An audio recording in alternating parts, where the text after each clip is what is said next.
Hey guys, welcome to this edition of the Life Skills. These are the really important life skills. Let me tell you a little bit about why we chose to do this in the first place, because I think it'll contextualize it for you. And first of all, let me say hi if you haven't seen me up here yet. I'm Dr. Henry Cloud, and I will be your host this time. So, what in the world is this life skills thing about? Well, let me tell you a little bit about how this began to resonate with me about why we should do this whole thing. You know, I spend most of my waking hours basically working with CEOs and executive teams and individuals about the performance area of life. You know, you think about what a psychologist does.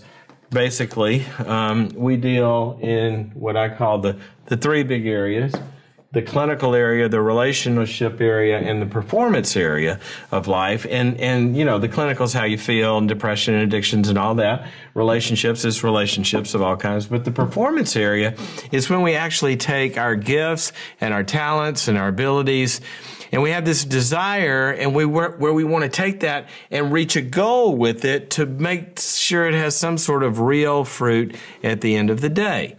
And what happened, what I began to see, was in terms of life skills, that there were a lot of people who were high performers in these scenarios, in these settings, who sometimes didn't have some skill areas to really get to their goals and dreams, even though they had talents and abilities and they were high performers. Sometimes I'd see people become CEOs who would just train wreck their whole career because there were basic life skills that were missing. They didn't know how to listen. They didn't know how to negotiate in a relationship to meet each other's needs. They didn't know how to resolve conflict. They didn't know how to persevere. They didn't know how to do a bunch of stuff, and they hit that ceiling of where it began to fail. And that's how we came up with what are the sets of big important things that even high performers sometimes didn't learn in business school, you know, or didn't learn in their family of origin, to make life work so you feel good, to make relationships work, and to perform at high levels. Now, that's where we came up with this idea of, let's just talk about the skills that you never learned, that even high performers run into finding, you know, they hit a ceiling, like they're talented and smart, but can't make a marriage work, or can't make some other relationship work at work, or can't reach a goal, etc. So what we did was we divided up, John and I did, into a bunch of these. And one of them that we thought was very important that a lot of people don't learn is how to set and to reach goals.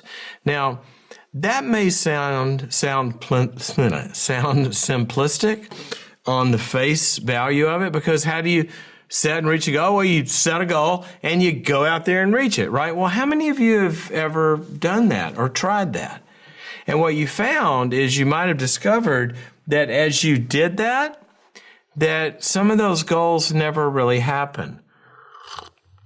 Some of them fell by the wayside, and some of them you got frustrated with, and some of them you gave up on, and they never materialized. So what happens is, and this is a huge thing, you get this gap, this valley. You start out here, you're trying to get there, and you start out, and then you fall down into the valley, and there's this big gap between what you desire and what you actually accomplish in life.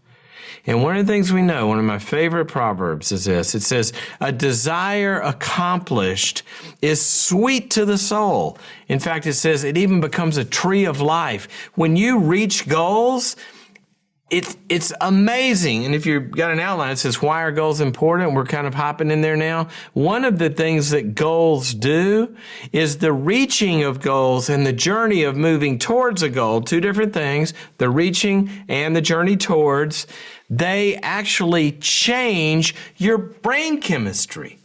It changes your whole well-being. It changes the physical makeup, literally, of who you are. It changes the psychological, the neurological, the biological, the emotional. It just puts you in a different mode because there's brain science to this. Your brain begins to kick in a different way, and you feel different. Here's one of the things we know about happiness research. The happiest people are people that set and reach goals. Remember that proverb I told you a minute ago?